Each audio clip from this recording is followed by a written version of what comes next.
In this episode, we focus on what makes threat hunting truly valuable over time, which is the ability to convert what you learn during hunts into lasting improvements that make future detection and response faster, clearer, and more reliable.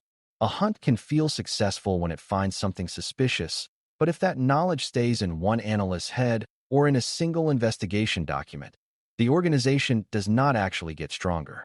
The goal is to take hunt results, whether they reveal malicious activity, benign anomalies, or missing visibility, and turn them into improved detections, better playbooks, and clearer data needs.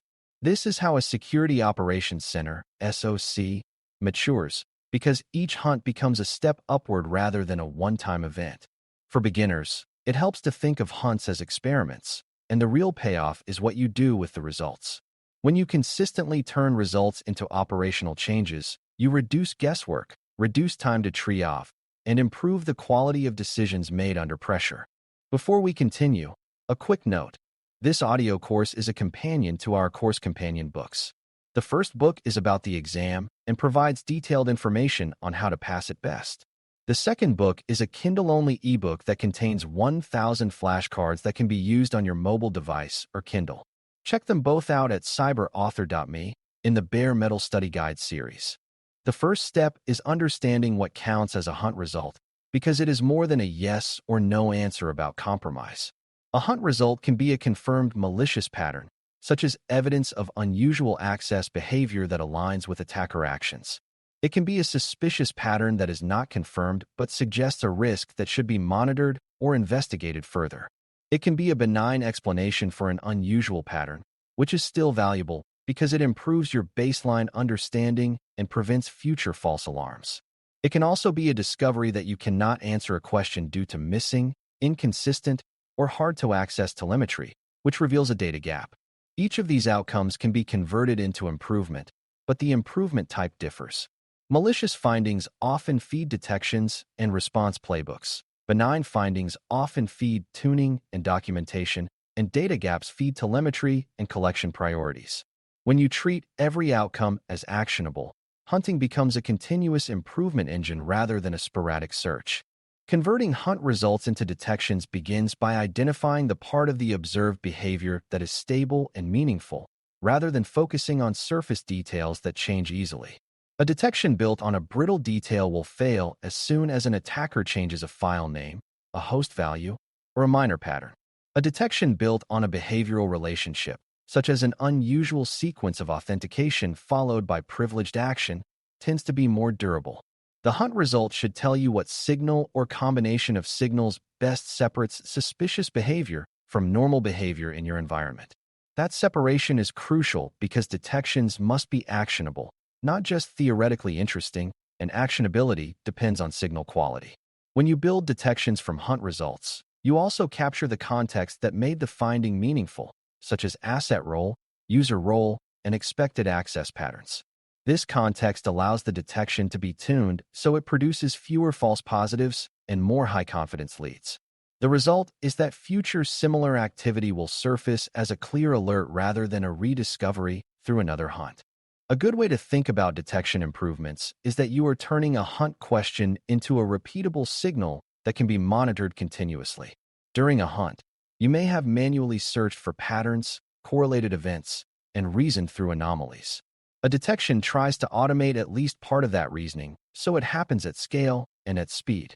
You may not automate every nuance, because over-automation can create noise, but you can often automate the initial identification of unusual behavior and the collection of supporting evidence. For beginners, this is an important connection. Detections are not only about spotting something suspicious, they are also about packaging the evidence needed to quickly validate whether it matters. A hunt result can tell you what evidence was most helpful in reaching your conclusion, and that evidence can be bundled into the detection output so analysts do not start from zero every time. This reduces triage time and increases consistency because different analysts will see the same key signals instead of reinventing the investigation each time. Over time, this process converts hunting insight into operational speed. Playbooks are the second major output of hunt results, and they matter because detection without response guidance can still produce confusion. A playbook is a repeatable set of investigative and decision steps that helps an analyst move from an alert or finding to a defensible conclusion and appropriate action. When a hunt uncovers a meaningful pattern, it also reveals what questions need to be answered next to confirm scope, impact, and risk. Those questions can be translated into a playbook so future analysts know what to check first, what evidence is high value, and what common benign explanations should be considered. Playbooks also help coordinate teams because they define handoffs, escalation points, and what information should be communicated to stakeholders. For beginners, it helps to view playbooks as a way to preserve hard-earned lessons from hunts so they do not vanish when people change roles. A good playbook is not a rigid script, but it provides structure that prevents wandering and premature conclusions. When playbooks are built from real hunt experience, they reflect the environment's reality rather than theoretical best practices, which makes them more effective. Converting hunt results into data needs is the third major output, and it is often the most strategic because it shapes what the organization can detect and investigate in the future. Many hunts end with a frustrating realization that the team cannot confidently answer the hypothesis because key telemetry is missing or unreliable. Instead of treating that as failure, a mature approach treats it as a clear requirements discovery.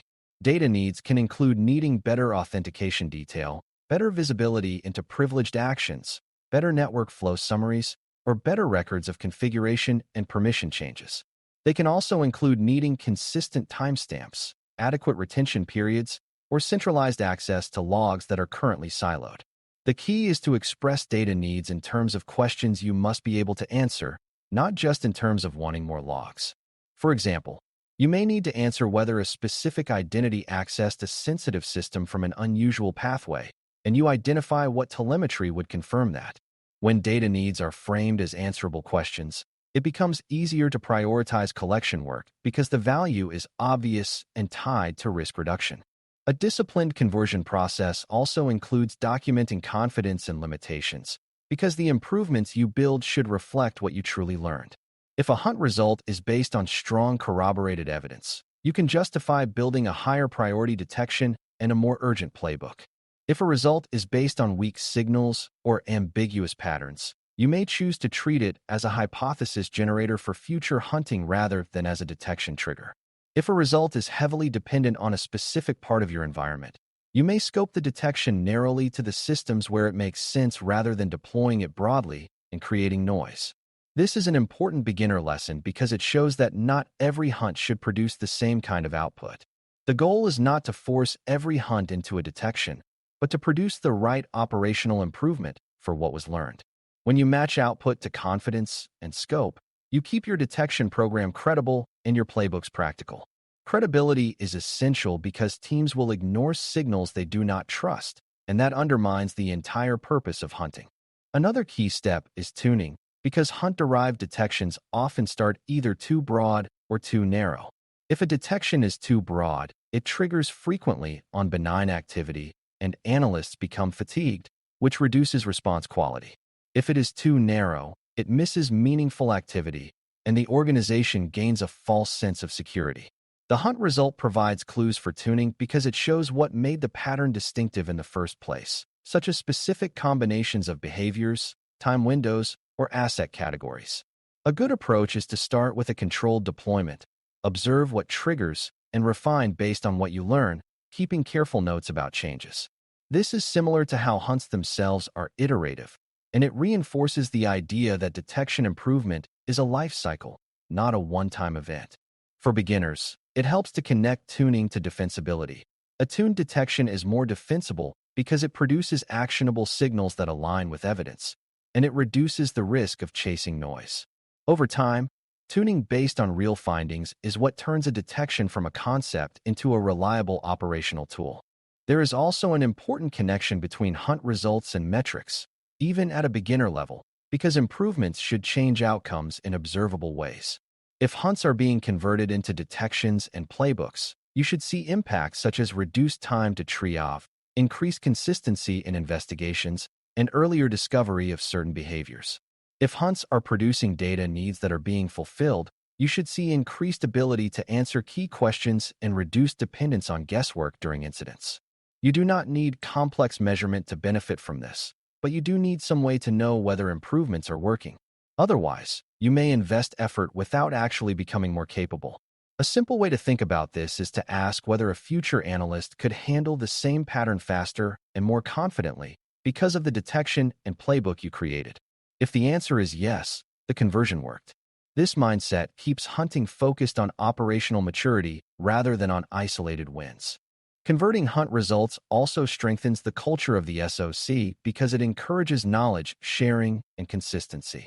When analysts know that their hunt findings will lead to program improvements, they are more likely to document carefully, collaborate, and think about broader impact. Playbooks reduce variation between analysts, which reduces the chance that two people will reach contradictory conclusions from the same evidence. Detections reduce reliance on a small number of experts who know how to search for certain patterns manually. Data improvements reduce friction and speed up investigations, making the team more effective under pressure.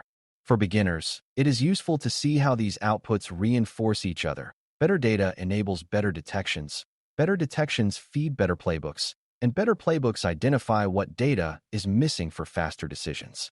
This is a reinforcing loop that builds capability over time. When you make this loop intentional, your security operations become more resilient and less dependent on heroics.